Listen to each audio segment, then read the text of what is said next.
What's up, and welcome back to Gabe Miller Music. Today, I'm walking you through a track I made on the Akai Force.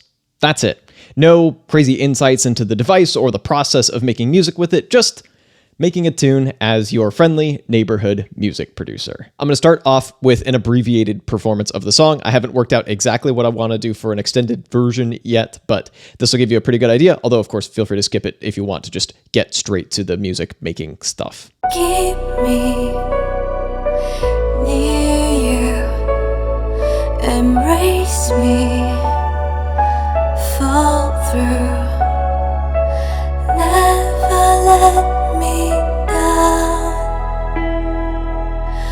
waiting for a sound.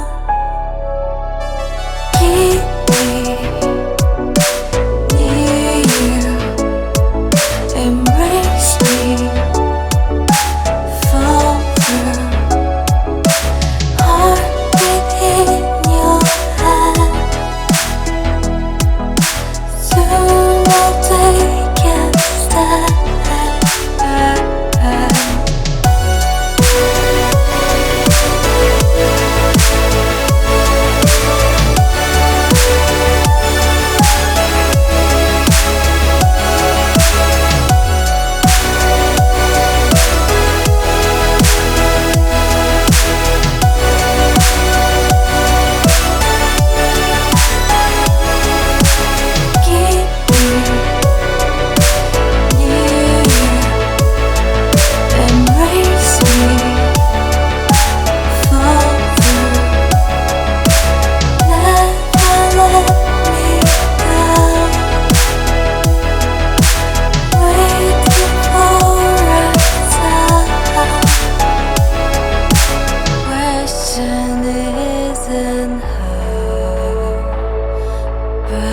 Does it matter? Question isn't how, but does it matter?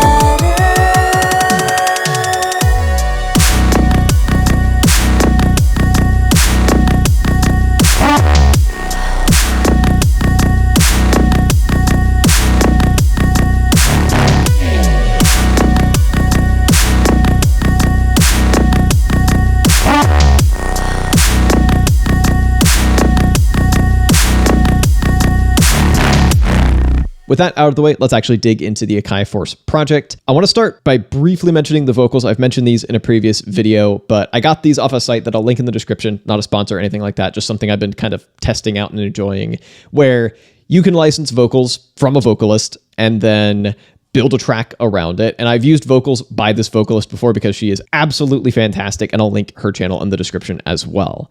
So what I really like to do is go in, bring in the vocals. I like to chop them out in my DAW first. I know. And then bring them in as clips. And then start building something around that vocal with as little context as possible for what the original chord progression was, what the original structure of the song was. I like to try to transform it as much as possible, kind of like a remix, but like a really aggressively remixed remix. Anyway, the reason I bring that up is because that's how the song started and why it is the way that it is, and also how I came up with this kind of hook thing. Keep me. Where I was just trying to figure out, okay, first of all, let me just figure out what the vocal is doing so I can start to kind of figure out a chord progression around it. Then I just started noodling and came up with this cool little melody thing and kept building. This project, by the way, is a save as of a previous project of mine that I did a full walkthrough in a previous video that I'll link at the end of this one. So I basically just did a save as, nuked all the clips, but I kept the same virtual instruments because I knew I wanted to iterate on that. The previous track was like a melodic dubstep track. I knew I wanted this to be kind of melodic dubstep-ish, but with a bit of 4 on the floor and a bit more synthwave influence. And I think that's basically what I ended up making. So this piano was already loaded in, and it all just kind of came together after one false start of like a chord progression that didn't really work. I went, okay, let me back up. Also, this is a fabric piano, and as I always say, don't feel the need to buy the paid Akai plugins for either the standalone MPCs or the Force, but they do sound nice. And I do find myself using Fabric specifically for pianos quite a bit. Also, speaking of paid plugins, I bought Jura with my own money. And it sounds nice. I enjoy it. So I'm using that for my main chords in the verse. And if I go to my mixer, I also have the granulator on it.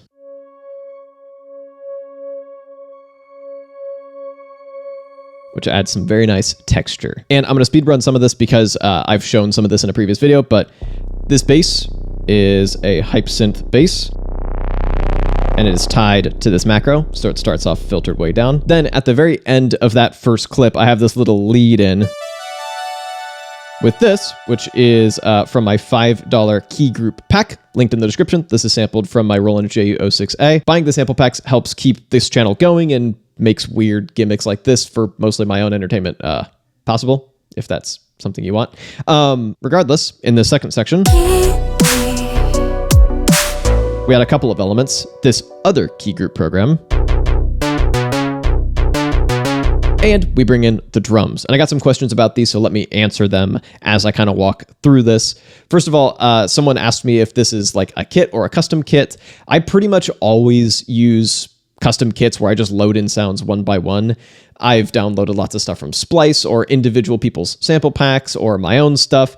And so I like to be pretty custom every single time I make a track. Sometimes I'll bring in a converted machine kit if I happen to want to just bring in something that's already collated for me, but usually I'll bring in everything custom. And a couple of things to note. First of all, I'm using this 16 levels bit of the pads for hi-hat velocity. And I have 2 toms pitched just so I can set it once and then not have to think about it. And if I solo this in the drop, you can see this open hi-hat and also this pad that isn't audibly doing anything. There's another kick on this, and that's triggering my sidechain.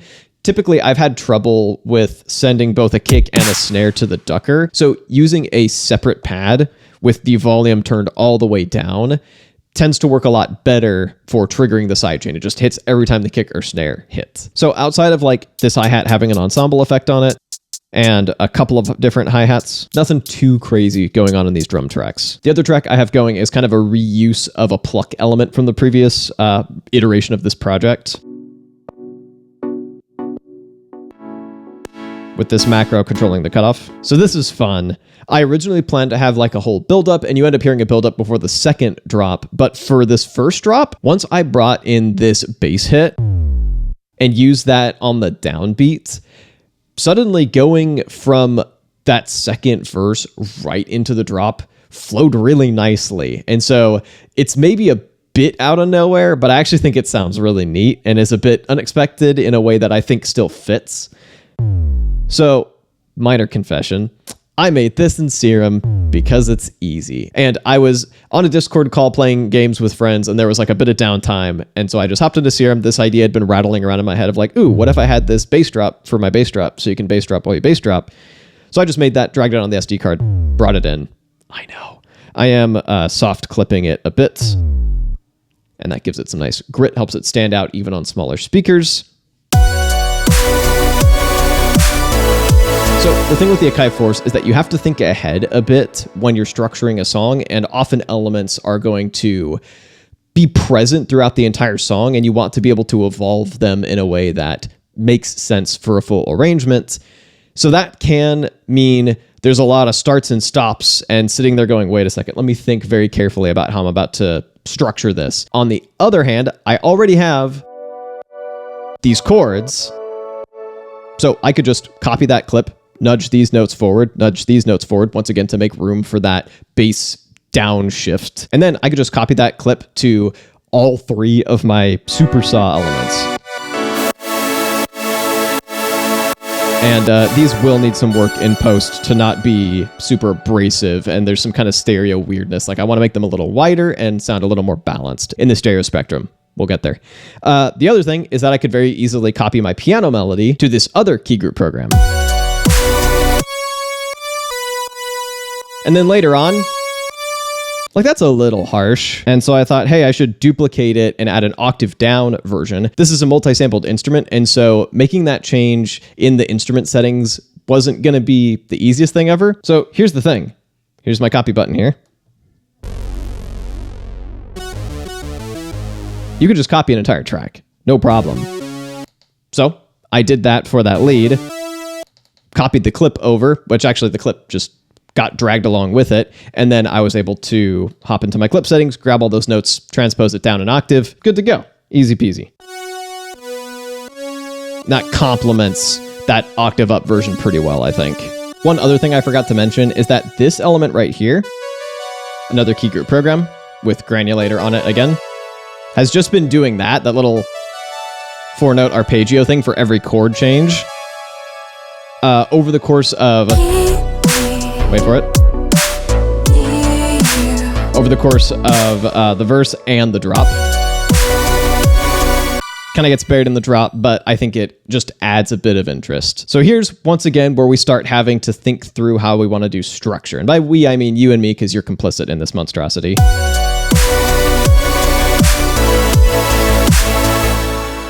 For one thing, I've brought the bass in a bit more by now.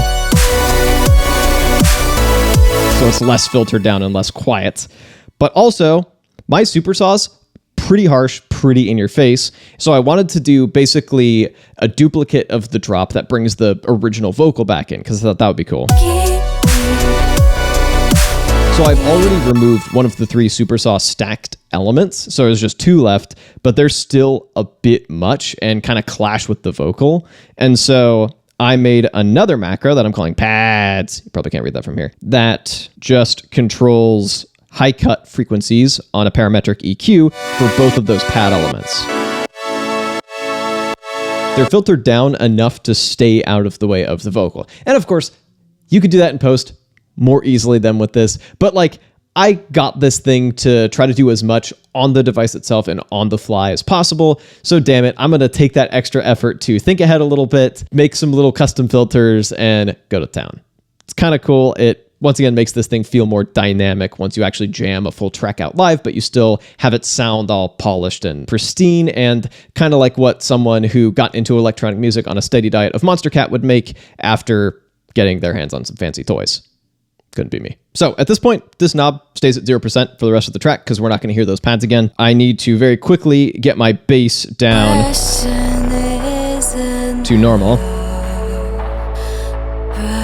So this section is fun. It's fairly simple, but it's got some little details that I think are kind of neat. Among other things, I've got these kind of war drums samples.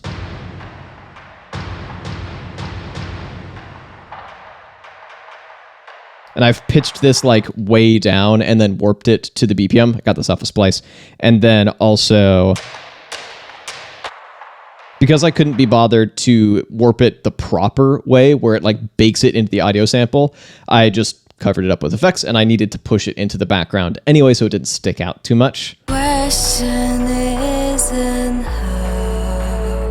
And when this kick comes in, it gets sidechained to the kick. For the build, I had to, once again, think ahead.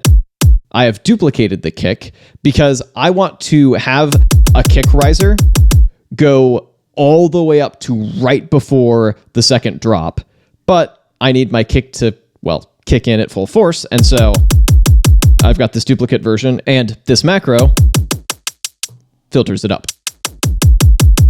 The other thing that this macro controls, though, will require us to quickly jump into the second drop.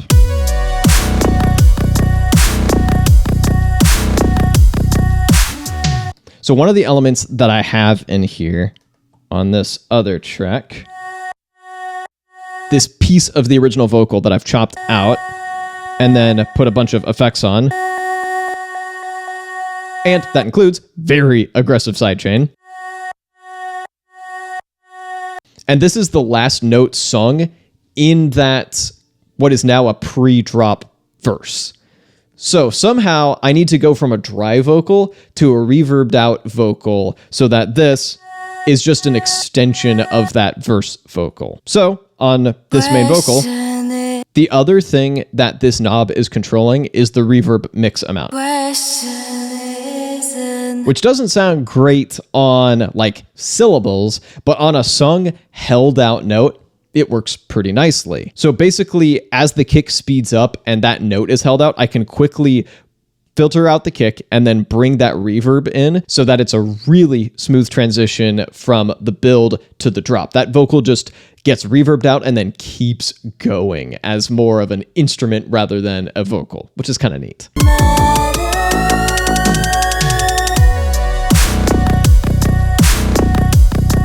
And that's pretty clean, I think, anyway. I also have this riser just loaded into a drum pad that I've used in like every EDM song I've ever made from Pegboard Nerds. And I have chopped off the beginning a bit so it starts right where I need it to, and then is kind of at its peak right before the drop hits. And then I'm filtering it in and then just bringing the volume in slowly so that it doesn't come in super abruptly. That brings us, finally, to the second drop, which I had to try very hard to not make sound like the drop on Downfall by Essinger, and I think I got there. I hope.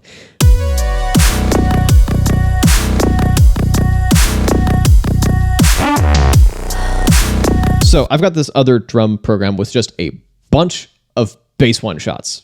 And brace your eardrums.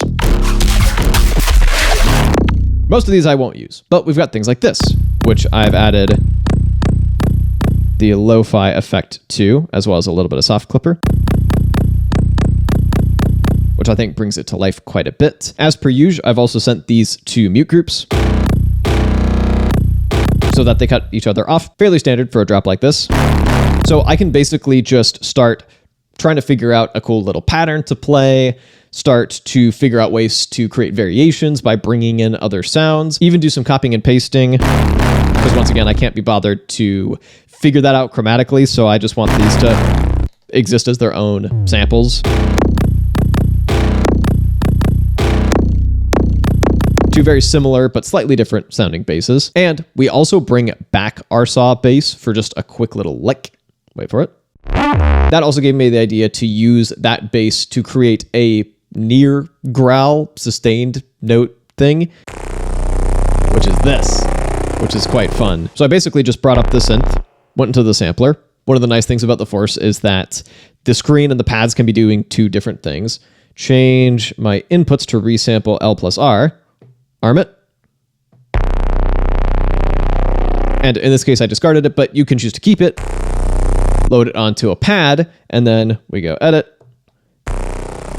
That's what we've got here. And then I can start adding effects. So those are lo-fi and a bit of a frequency shifter and a tiny bit of soft clipping. It's also worth mentioning that this project was not originally this organized. I started off with just making stuff in whatever random order seemed to be reasonable. I just left myself some kind of gaps between scenes. Then once I was ready to put these in a logical order, you just copy an entire scene like that, delete an entire scene like that. So putting this in order was quite quick and easy. Jam that out live into the arranger and then export those individual tracks into a final mix and master in Reaper. I haven't done that part yet at the time of filming, but because you're advanced and from the future, that's the version that you will have heard in the full jam near the beginning of this video. If you're watching this on Halloween and would like some more Halloween videos, I've got you covered up over here. And if you'd like some more Akai Force, I've got you covered down over here with a bit more useful insights into what it's like to make full songs with it.